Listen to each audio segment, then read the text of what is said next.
नमस्कार। अगर बच्चों आप लोग कक्षा 10 के छात्र हैं और प्री बोर्ड परीक्षा 2026-27 की तैयारी कर रहे हैं तो ये वीडियो आपके लिए काफ़ी ज़्यादा इम्पोर्टेंट होने वाला है।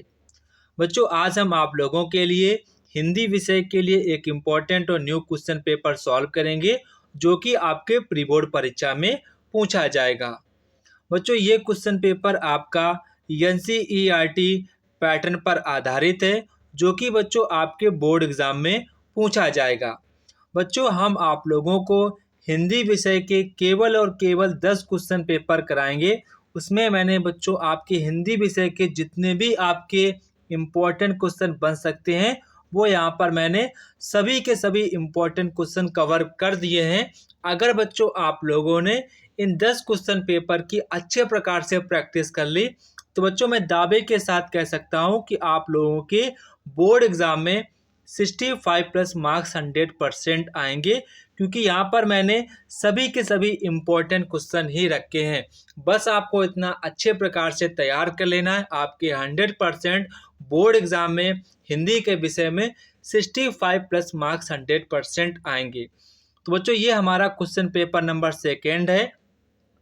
इससे पहले मैंने क्वेश्चन पेपर नंबर 1 अपलोड कर लिया है। अगर आपने वो अभी तक नहीं देखा है तो सबसे पहले उसको देखें, फिर आप इसको देखें। ठीक है, आपको सभी 10 क्वेश्चन पेपर अच्छे प्रकार से देख लेने हैं ताकि आपके बोर्ड एग्जाम में अच्छे मार्क्स आ सके। तो बच्चों आज हम लोग अपने सेकेंड क्वेश्चन पेपर को सॉल्व करेंगे और देखते हैं कि इसमें आपके लिए कौन कौन से इम्पोर्टेंट क्वेश्चन बन सकते हैं और आपको बोर्ड एग्जाम में कौन कौन सी गलतियां नहीं करनी है। और साथ साथ में आपको आपका जो निबंध है, आपको कितने पेज का निबंध लिखना रहता है, वो हम आपको सारी बातें यहाँ पर बताएंगे। तो बच्चों सबसे पहले आपको एग्जाम में बहुविकल्पीय प्रश्न आपको देखने को मिलेंगे। बच्चों इन प्रश्नों के उत्तर आपको अपनी OMR शीट में भरने होते हैं। तो एक बात आपको ध्यान रखनी है, जब भी आप अपनी OMR शीट भरें तो उसको साफ और काफ़ी अच्छे प्रकार से भरें। ठीक है, ये बातें आपको ध्यान रखना चाहिए। और बच्चों मैं आपसे एक बात कहना चाहता हूँ कि आपका ये टारगेट होना चाहिए कि सर हमारे हर एक सब्जेक्ट में 20 आउट ऑफ 20 MCQ सही होंगे।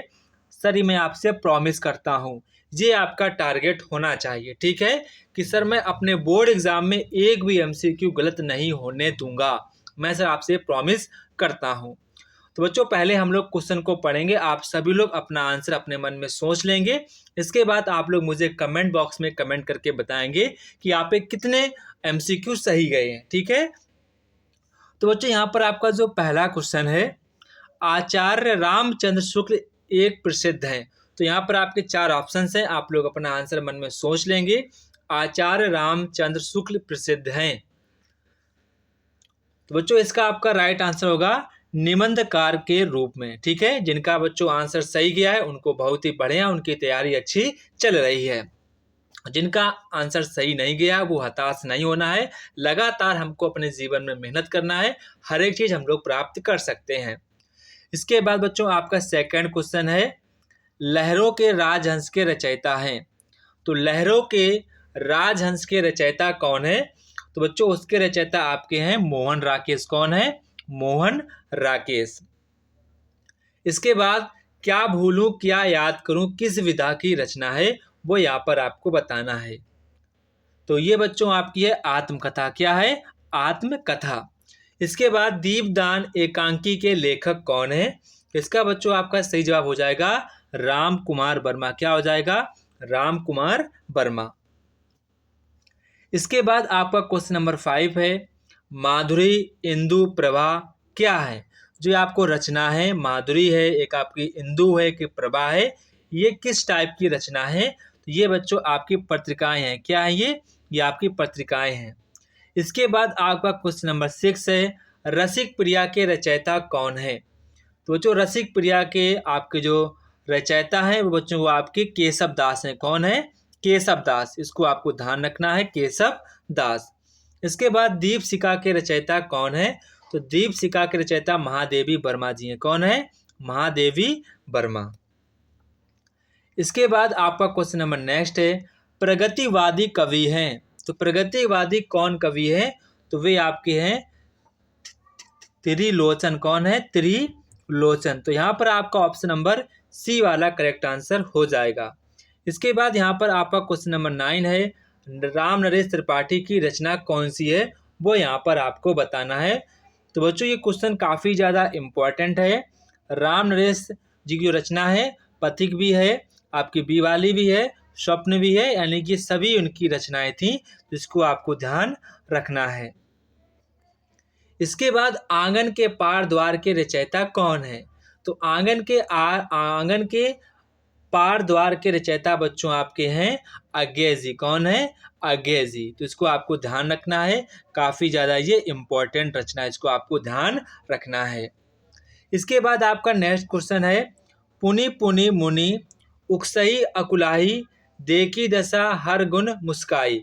तो इन पंक्तियों में कौन सा अलंकार है, वो यहाँ पर आपसे पूछा गया है। देखो जो यहाँ पर मुस्काने की बात की गई है, तो कहीं ना कहीं इसमें आपकी हंसी की बात कही गई है, इसमें आपका हास्य रस हो जाएगा। क्या हो जाएगा? हास्य रस। इसके बाद अनुलेपन सा मधुर स्पर्श था, इस पंक्ति में कौन सा अलंकार है, वो आपको अलंकार बताना है बच्चों। इसमें आपका उपमा अलंकार है। कौन सा है? उपमा अलंकार।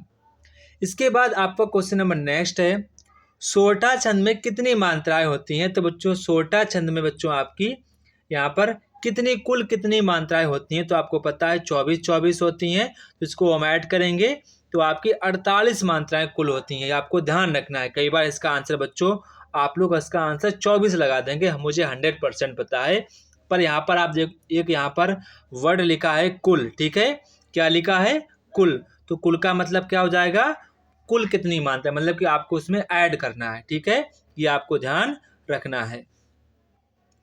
इसके बाद आपका क्वेश्चन नंबर नेक्स्ट है, किस शब्द में अप उपसर्ग नहीं है, वो यहाँ पर आपको बताना है।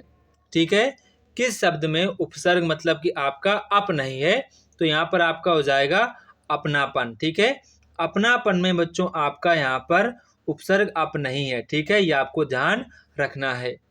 इसके बाद आपका क्वेश्चन नंबर 15 है, युष्मत शब्द की षष्ठी विभक्ति बहुवचन रूप है, तो इसका आपका हो जाएगा युष्माकम। क्या हो जाएगा? युष्माकम। तो यहाँ पर आपका ऑप्शन नंबर बी वाला करेक्ट आंसर हो जाएगा।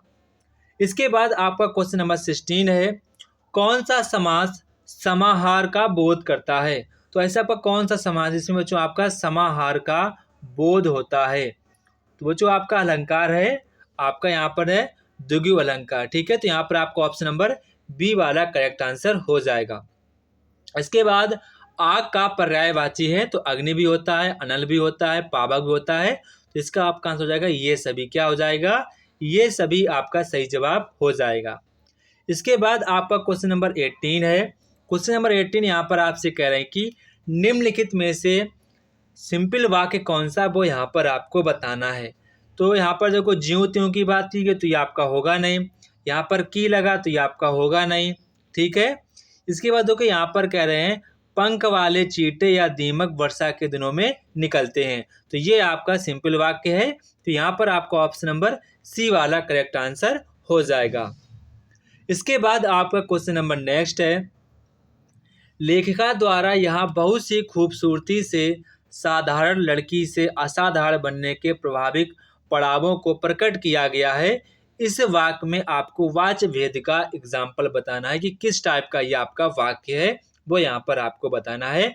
ये बच्चों आपका भाववाच्य का वाक्य है। ठीक है, ये आपका भाववाच्य है। देखो यहाँ पर कह रहा है कि खूबसूरती है, असाधारण है के प्रारंभिक पड़ावों को प्रकट किया गया है, यानी कि जो खूबसूरती है उसको हम लोग प्रकट कर सकते हैं, मतलब दिखा नहीं सकते, तो कहीं ना कहीं यहाँ पर आपका भाववाच्य है। इसके बाद आपका क्वेश्चन नंबर नेक्स्ट है, आज ही भरत ने अनेक अभिमन्यु है, तो आपका अभिमन्यु शब्द क्या क्या हो सकता है, वो यहाँ पर आपको बताना है। तो बच्चों सबसे पहले जो आपका अभिमन्यु है, यहाँ पर अनेक अभिमन्यु की बात की, यानी कि बहुत सारे अभिमन्यु है, तो ये बच्चों आपका जातिवाचक संज्ञा बन जाएगा। क्या बन जाएगा? जातिवाचक आपका संज्ञा ये बन जाएगा। तो यहाँ पर आपका इसी में जातिवाचक है। इसके बाद आपका पुल्लिंग है, इसके बाद आपका बहुवचन है, तो आपका ऑप्शन नंबर ये बी वाला करेक्ट आंसर हो जाएगा। Option number B will be right answer this question. इसके बाद बच्चों आपको वर्णनात्मक प्रश्न आप परीक्षा में दिए जाएंगे। आपको गद्यांश पढ़ना है। इसके बाद बच्चों आपको बस एक काम करना है। सबसे पहले आपको ये पता करना है कि भाई साहब ये किस पाठ से लिया गया है और इसके लेखक क्या हैं। अगर बच्चों आप लोगों ने इतना ये सही लिख दिया तो 100% आपको इसमें कोई भी आपके नंबर नहीं काट सकता है। जो कॉपी चेक करते हैं वो बस इतना ही देखते हैं कि आपने पाठ का नाम सही लिखा है, लेखक का नाम सही लिखा है, तो 100% बच्चे वो समझते हैं कि आपको नॉलेज है, आपने ये पाठ पढ़ा है। तो आपको प्रयास यही करना है कि आपको लेखक का नाम और पाठ का नाम सही लिखना है। बच्चों आप लोग मुझे कमेंट बॉक्स में कमेंट करके बताएंगे कि इसके लेखक का क्या नाम है। ठीक है, आप सभी लोग मुझे इसके लेखक का नाम बताएंगे। ठीक है, जितना बच्चों आपसे मैं कमेंट बॉक्स में कमेंट करने को कहूँ उतना आप करते रहिए, तो आपकी प्रिपरेशन अच्छी प्रकार से होती रहेगी। ठीक है, तो बच्चों सबसे पहले आपसे देखो यहाँ पर यही पूछा गया है, गद्यांश का संदर्भ लिखिए। मतलब कि आपको पाठ का नाम लिखना है और लेखक का नाम लिखना है। इतना तो आपको करना ही करना है। इसके बाद जो यहाँ पर आपसे कह रहे हैं रेखांकित अंश की व्याख्या करनी है। जहाँ बच्चों आपको रेखा दिख जाए बस आपको उसको अपने शब्दों में व्यक्त कर देना है, कुछ अलग नहीं होता है, बस आपको अपने शब्दों में व्यक्त कर देना है। युवा पुरुष की संगति यदि बुरी होगी तो उसका परिणाम क्या होगा आप भी जानते हैं, हम भी जानते हैं। ठीक है, तो बच्चों आपको एक बात ध्यान रखनी है, ये क्वेश्चंस के जो आंसर्स हैं आपको कभी भी छोड़ कर नहीं आना है। अगर आपको नहीं भी आता है तो आप कुछ भी बना बना के लिखना है, पर कभी भी छोड़कर नहीं आना है। ये बात आपको ध्यान रखनी है। इसके बाद अथवा बच्चों आपका सेम वही है। आपको सबसे पहले आपको पाठ का नाम पता करना है, इसके बाद आपको लेखक का नाम पता करना। अगर आपने इतनी दो चीज़ें ये सही लिख दी तो 100% आपको पूरे में पूरे मार्क्स मिल जाएंगे। तो यहाँ पर आपसे पहला करें आपको संदर्भ लिखना है, गद्यांश के रेखांकित अंश की आपको व्याख्या करनी है, मनुष्य के जो पतन का क्या कारण है वो यहाँ पर आपको बताना है। तो काफ़ी देखो जो आसान क्वेश्चंस होते हैं, ऐसा नहीं कि बहुत हार्ड होते हैं, ऐसा कतई नहीं है। बस आपको एक अच्छी सोच रखना है कि मुझे अपना पेपर हर हालत में सॉल्व करना है। ठीक है, कोई भी क्वेश्चन छोड़कर नहीं आना है। इसके बाद जो आपका क्वेश्चन नंबर नेक्स्ट है, यहाँ पर आपका पद्यांश पर आधारित प्रश्न यहाँ पर आपसे है। तो सबसे पहले आपको पता करना ये किस पाठ से लिया गया है और इसके कवि का क्या नाम है। सबसे पहले आपका इम्पोर्टेंट काम यही बनता है।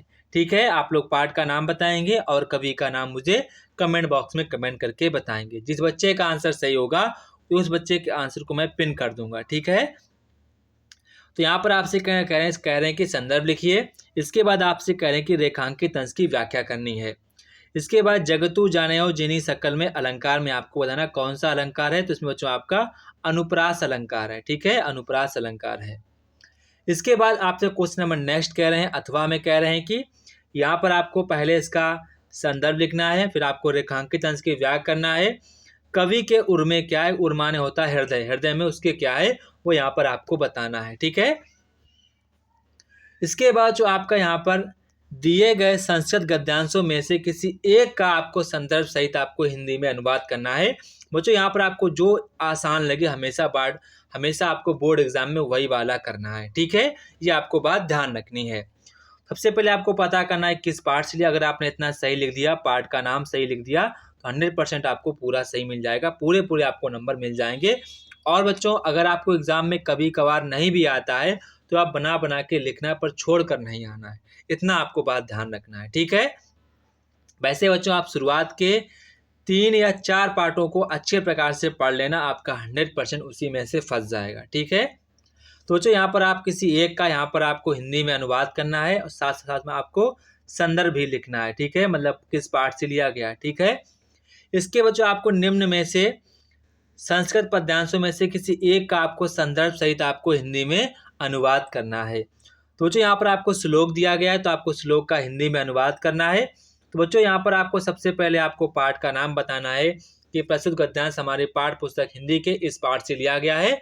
इसके बाद आपको हेडिंग डालनी है हिंदी में अनुवाद, फिर आपको हिंदी में अनुवाद कर देना है। ठीक है, इस प्रकार से आपको करना है। जो बच्चों यहाँ पर आपको आसान लगे वही वाला आपको एग्जाम में करना है। इसके बाद जो यहाँ पर आपसे कह रहे हैं कि आपको अपने पठित खंड काव्य के आधार पर आपको किसी एक प्रश्न का उत्तर देना। जो बच्चों आपके जिले वाइज जो भी आपका हो, आप उसी अपने जिले वाइज के अनुसार यहाँ पर आप प्रश्नों के उत्तर देने हैं। ठीक है, जो भी आपका जिला हो उसी के अकॉर्डिंग यहाँ पर आपको प्रश्न के उत्तर देने हैं। ठीक है, ये बच्चों काफ़ी आसान रहता है, इतना टफ नहीं रहता। अगर आप इसको टफ मानते हैं तो आपकी कहीं ना कहीं आपकी तैयारी थोड़ी सी वीक है। ठीक है, तो अभी आपके पास वक्त है, आप अभी पढ़ सकते हैं। ठीक है, इसके बच्चों आपके क्वेश्चन नंबर नेक्स्ट कह रहे हैं, मतलब कि फिर से आपसे वही वाले खंड काव्य वाले हैं। तो यहाँ पर आपको अपने अपने जिले वाइज जो भी आपका हो, आपके जिले वाइज जो भी आपका खंड काव्य हो, आपको वही वाला करना है। इसके बाद आपका नेक्स्ट है यहाँ पर क्वेश्चन नंबर 26 का। तो यहाँ पर आपसे कह रहे हैं कि लेखक का यहाँ पर आपको जीवन परिचय लिखना। तो बच्चों लगभग में आपको 2.5 पेज का जीवन परिचय लिखना होगा, तभी आपको बच्चों 5 नंबर मिल पाएंगे। तो ये बातें आपको ध्यान रखनी है, और बच्चों कम से कम आपको यहाँ पर 10 रचनाएं लिखनी होंगी। ठीक है, तभी आपको पूरे में पूरे मार्क्स मिल पाएंगे। देखो बच्चों, यहाँ पर वो नहीं कि मैं आपसे कह दूँ कि ये वाला याद कर लो, ये वाला याद कर लो। तो बच्चों कई बार आपको अपनी हमेशा ध्यान रखना है, आपको हमेशा अपनी हार्ड वर्क पे बिलीव करना। जो भी आपने मेहनत की है हमेशा उसी पर विश्वास रखो। ऐसा कुछ नहीं है कि मैं आपसे कह दूं ये पढ़ लो वो पढ़ लो आ जाएगा। आपको बच्चों हकीकत में मेहनत तो करनी पड़ेगी। ठीक है, तो आप अपनी अच्छी सोच रखो, लगातार मेहनत करो, मेहनत से हर एक चीज़ पाई जा सकती है। ठीक है, तो बच्चों यहाँ पर आपको 2.5 पेज का यहाँ पर आपको जीवन परिचय लिखना होगा। अब बच्चों आपके मन में क्वेश्चन आ रहा होगा, सर 2.5 पेज का हम कैसे लिखेंगे?